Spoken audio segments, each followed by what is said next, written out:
अस्सलाम वालेकुम dear viewers, बिलाशुबा आप कामयाब होने के लिए पैदा हुए हैं। अल्लाह रब्बुल इज़्ज़त ने आपको कामयाब होने के लिए ही पैदा किया है। इसकी दलील ये है कि दिन में 5 मरतबा हज़ारा मकामात से आवाज़ आती है, come to success, come to success, come to success, हय्यल फलाह, हय्यल फलाह, हय्यल फलाह, आओ भलाई की तरफ, आओ भलाई की तरफ। मगर कामयाब होना कामयाबी के ख्वाब देखने से डिफरेंट है। आप सब कामयाबी के ख्वाब देखते हैं, आपके वालिदैन आपकी कामयाबी के ख्वाब देखते हैं। जब से आप पैदा हुए आपकी कामयाबी की बातें की जाती हैं, आपको बताया जाता है कि अल्लाह रब्बुल इज़्ज़त ने इंसान में बड़ी ज़बरदस्त किस्म की क्वालिटीज़ रखी हैं, अगर आप इन्हें इस्तेमाल करें तो आप दुनिया को तस्खीर कर सकते हैं। ये सब कुछ ठीक है, मगर इसके 3 स्टेप हैं। पहला स्टेप है आपका अपनी कामयाबी के ऊपर यकीन। आपको ये यकीन होना चाहिए कि अल्लाह रब्बुल इज़्ज़त ने आपको कामयाब होने के लिए पैदा किया है। इस दुनिया में आपको भेजने का कोई ख़ास मकसद है, आपके अंदर वो ख़ास सलाहियतें, वो ख़ास स्किल्स, वो ख़ास महारतें मौजूद हैं जो उस ख़ास मैदान में कामयाब होने के लिए ज़रूरी हैं। सिर्फ ख्वाब देखने से बात नहीं बनती, ये यकीन होना चाहिए। उसके बाद अगला स्टेप कामयाबी की मनसूबाबंदी।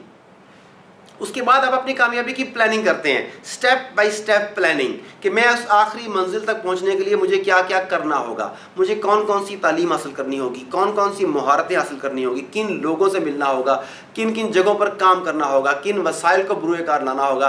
ये तमाम प्लानिंग स्टेप बाय स्टेप की जाए तो ये आपको आपकी मंजिल के करीब कर देती है। तो पहला स्टेप कामयाबी का ख्वाब देखना, दूसरा स्टेप कामयाबी का यकीन, और तीसरा स्टेप कामयाबी के लिए स्टेप बाय स्टेप मनसूबाबंदी करना, और उसके बाद आखिरी कामयाबी के लिए मैदान में उतरना। इनमें से कोई स्टेप भी मिस हो जाए तो आप कामयाब नहीं हो सकते। अब देखें कि आप बिस्तर में बैठे रहें, सोचते रहें, ख्वाब देखते रहें कि मैं कामयाब होने के लिए पैदा हुआ हूँ, मैं कामयाब हो जाऊँगा। जो आता जाता शख्स आपको मिले उससे कहें कि साहब दुआ किया करें कि मैं कामयाब हो जाऊँ। मौलवी साहब के पास जाएँ, मौलवी साहब दुआ करें मैं कामयाब हो जाऊँ। माँ बाप के पास जाएं कि जी माँ बाप की दुआएं बड़ा असर करती हैं, प्लीज़ आप दुआ करें कि मैं कामयाब हो जाऊं।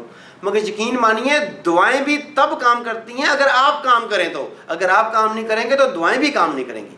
अल्लाह के नबी प्रॉफेट सल्लल्लाहु अलैहि वसल्लम जब बदर के मैदान में खुद उतरे तो उनकी मदद के लिए, उनकी नुसरत के लिए अल्लाह रब्बुल इज़्ज़त ने आसमान से फरिश्ते उतारे थे। मगर पहले अल्लाह रब्बुल इज़्ज़त के नबी प्रॉफेट सल्लल्लाहु अलैहि वसल्लम खुद मैदान में उतरे थे। तो अगर आप सिर्फ ख्वाब देखते रहें, मैदान में ना उतरें, तो आप कामयाब नहीं हो सकते।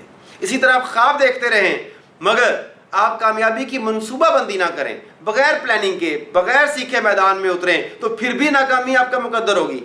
इसके लिए मैं अक्सर मिसाल दिया करता हूँ कि एक आदमी को दरिया के किनारे खड़ा कर दें, जिसकी मंजिल, जिसका मकसद दरिया के दूसरी जानिब जाना है, मगर उसे तैराकी नहीं आती, स्विमिंग नहीं आती, वहाँ पर कोई पुल नहीं बना हुआ, वहाँ पर कोई कश्ती नहीं है, वहाँ पर कोई जहाज़ नहीं है, वहाँ पर उसकी मदद करने वाला कोई नहीं है। अब वो किसी भी किस्म की प्लानिंग के बगैर दरिया में छलांग मार दे तो यकीनी तौर पर वो मर जाएगा, वो खुदकुशी का मुर्तकब होगा।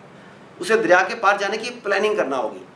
अगर पुल है तो कहाँ पर है, बनाना पड़े तो कैसे बनाना पड़ेगा, कश्ती है तो गुड, अगर नहीं है तो उसे कैसे अरेंज किया जाए, अरेंज नहीं की जा सकती तो बनाई कैसे जाए, या कोई और तरीका इस्तेमाल किया जाए, या स्विमिंग सीखी जाए। जब तक उसकी प्लानिंग नहीं करेगा मंजिल के पार नहीं जा सकता।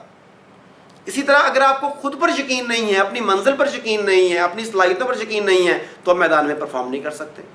और सबसे आखिरी मैदान में उतरना। मैदान में नहीं उतरेंगे तो कामयाबी कभी आपके कदम नहीं चूमेगी।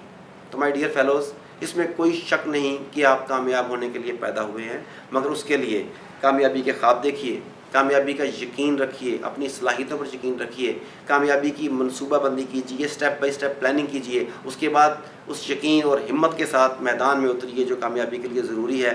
तो यकीनी तौर पर एक शानदार ज़िंदगी आपकी मुंतज़िर है। Thank you very much. अस्सलाम वालेकुम।